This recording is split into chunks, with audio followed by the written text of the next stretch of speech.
예술 강사 박정아입니다.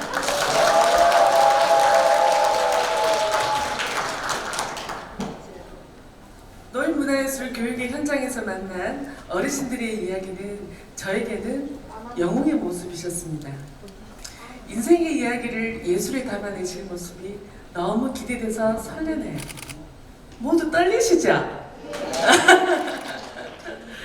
네, 제가 만난 우리 어르신들은 헌신하는 영웅, 아픔을 극복한 영웅, 봉사하는 영웅, 참으로 많은 영웅들이 되어 예술로 자신의 이야기를 표현하셨습니다. 이 예술은 아픔과 열정과 헌신이 함께하여 그 어떤 것보다 화려하게 빛나고 있습니다. 저와 함께 꾸준히 4년간 활동을 하고 계신 14분의 소녀시대를 소개합니다. 원래 지역 문화 플랫폼에 선정이 돼서 세대공감 프로젝트를 준비하게 되었습니다. 저희가 살고 있는 마을은 대학가의 중심이라서 청년들과 어르신들이 함께 만나 소통하고자 했습니다. 청년들 참가자들을 모집하는 과정에서 세대 갈등의 현장을 만날 수 있었는데요. 정말 한 명도 청년을 모집할 수가 없었습니다. 비속어, 비언어적인 표현 등으로 서로의 세대를 싫어했고 청년들 참가자 모집의 어려움으로 프로젝트를 포기하고 싶었습니다. 취업이 안 되고 불투명한 미래를 준비하는 청년들과의 대화는 참 힘들었고 무엇보다 다들 너무 바빴습니다. 하지만 어렵게 저희 학교 후배와의 소통으로 참가자들을 모집할 수 있었는데요. 이 청년들입니다. 처음에 청년들은 봉사하러 간다는 마음으로 왔었고 어르신들께 기쁨이 되어야 한다는 부담감으로 온 것 같더라고요. 모두 아르바이트와 학업을 병행하는 평범한 대학생이었고요. 반 이상이 졸업반이어서 취업과 진로에 대한 고민이 많은 친구들이었습니다. 프로젝트 초반에는 서로를 알아가기 위해 자신의 이야기를 글로 표현하였고 그렇게 서로를 알아가며 소통하였습니다. 그리고 그 글로써 음악을 만들어 활동하였습니다. 저희 세 번째 저희 팀이 공연도 합니다. 많이 응원해주세요. 딸만 넷을 낳아 참 힘든 세상을 살아가셨던 김순옥 어르신입니다. 그렇게 고생하며 살았는데 딸들이 너무 고맙고 잘해줘서 열아들 안 부럽다며 열심히 오카리나를 연주하시는 작은 영웅이십니다. 청년 이은성 학생은 유학원에 계신 외할머니가 자신의 이름을 잊은 채로 생활하고 계신다고 합니다. 요양원에서 할머니 저 윤상이에요 몇 번을 불러봤지만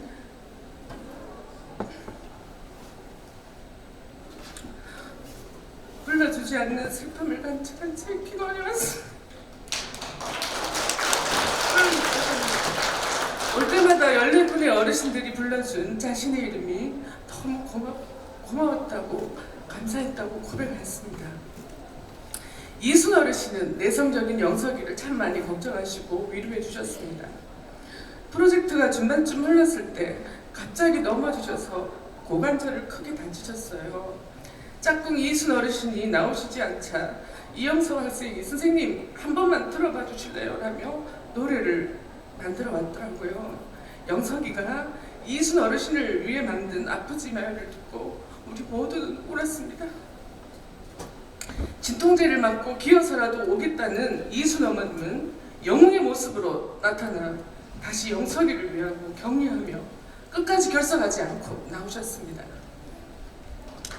일제 강점기에 어린 시절 이름이 없었던 85세의 김한희 어르신은 짝꿍 청년이 자신의 이름을 불러주는 것이 너무 행복하다고 고백하셨는데요. 역사의 산 증인인 이 영웅은 박다은 학생을 자주 울리셨습니다. 여러분, 이 사진 뭐 같으세요? 네, 내 가족입니다. 이렇게 우리는 대가족이 되었고 행복하고 즐거운 시간들로 채워갈 수 있었습니다. 7월의 여름 같이 차를 타고 멀리 숲체원을 찾아가 1박 2일의 캠프를 하였습니다. 청년들은 어르신들과의 만남의 힐링의 시간, 자신의 삶을 되돌아보며 삶의 가치와 의미를 깨닫는 시간으로 고마움의 표현을 담아내어 고백하였고, 어르신들께서는 청년들의 만남을 영광이라고 표현하시며 귀한 청년들이 찾아와 복지관에 꽃이 피었다고 하시고 우리도 젊어졌다고 행복해 하셨습니다. 우리가 쓴 글을 모아 책을 발간하였습니다. 제목은 사랑책 음악을 읽다였습니다. 그리고 그 글들로 음악을 전공한 우리 청년들이 창작곡을 만들어 주었습니다. 어르신들이 이겨냈던 경험, 고난을 이겨냈던 아픔이 이 시대의 당면 과제, 취업과 삶이 힘든 청년들에게 전달되어 희망을 줄 수 있었습니다. 어쩌면 처음이자 마지막이 될지도 모를 어르신들만의 동무대를 세워드리고 싶었습니다. 연주의 이름은 70년 만에 열리는 음악회. 이 소식을 듣고 미국에서, 서울에서, 부산에서, 제주도에서 가족들이 몰려왔습니다. 학교도 제대로 다니지 못하셨던 어르신들이 악기를 연주하시는 어머님의 모습을 보고 자녀들은 하염없이 눈물을 흘렸습니다. 우리 할머니 최고라고 외치는 손자 손녀들의 외침은 객석에서 들려왔습니다. 청년들은 어르신들이 주인공이 되는 음악회의 공연 스텝으로 기꺼이 헌신하며 자신의 삶에 가장 위대한 음악회였다고 고백하였습니다. 어르신들께서는 청년들이 없었으면 못했다고 고마워하시고 기뻐하셨는데요.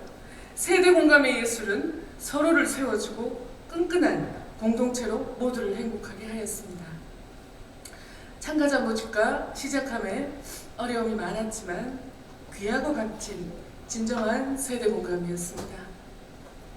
국제적인 행사인 대구 컬러풀 축제에 130명의 영웅들이 우쿨렐레를 들고 행진을 하였습니다. 그 어느 때보다 패기 가득했던 80세의 손희자 어르신, 85세의 김한희 어르신의 얼굴을 잊을 수가 없습니다. 힘없고 나약한 노인이 사회에 긍정의 메시지를 보내는 어르신들의 이야기를 담아 영웅 여러분, 사회로 나아가 주십시오. 후대에게 영웅들의 이야기를 들려주십시오. 더 많은 세대 공감으로 나아가 주십시오. 영웅들의 이야기가 예술로 녹아내려 후대에게 멋진 유산으로 간직되시기를 바랍니다. 아픔을 이겨내고 행복하게 기쁘게 즐겁게 사셨던 흔적이 남아 사랑하는 후배들에게 삶의 소중함과 가치를 전달해 주시기를 바랍니다. 6.25의 잿더미에서 이 나라를 일으켜 세우신 여러분 모두가 이 시대의 진정한 주인공들입니다. 앞으로도 저희 예술 강사들은 문화체육관광부, 한국문화예술교육진흥원, 한국노인종합복지관협회와 함께 여러분들을 섬기는 작은 섬김이가 되겠습니다. 지금까지 저의 이야기를 들어주셔서 감사합니다.